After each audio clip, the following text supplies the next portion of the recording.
Gabriel Attal a créé la surprise mardi 20 août en dessinant les contours du budget 2025. Le Premier ministre, démissionnaire, a envoyé des lettres plafond à tous ses ministres, démissionnaires eux aussi. Mais alors, qu'est-ce que ça veut dire? En gros, les lettres plafond, ce sont des textes sans valeur juridique envoyés par le chef du gouvernement à tous les ministères en prévision du vote du budget. Elles contiennent le nombre de crédits financiers comme humains alloués à chaque ministère pour toute l'année. Ces textes sont le fruit de négociations internes avec chaque ministère et constituent la première étape à la mise en place du budget de l'année suivante. Concrètement, le processus se déroule ainsi. Début de l'été, négociations avec les ministères.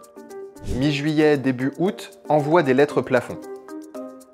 Mi-septembre, envoi du projet de loi au Haut Conseil des finances publiques.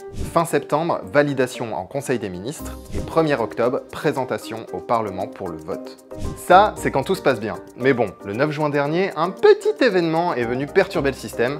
La dissolution! Et comme on n'a toujours pas de nouveau gouvernement, le futur ancien Premier ministre a dû lancer la machine du budget 2025, en précisant toutefois qu'il s'agissait d'un budget réversible et modifiable par le prochain gouvernement, soit dans quelques jours ou quelques semaines. Et l'objectif plaidé par son entourage, c'est d'assurer la continuité de l'État en ne retardant pas le vote de cette loi qui posera pleinement les budgets des ministères pour l'année à venir.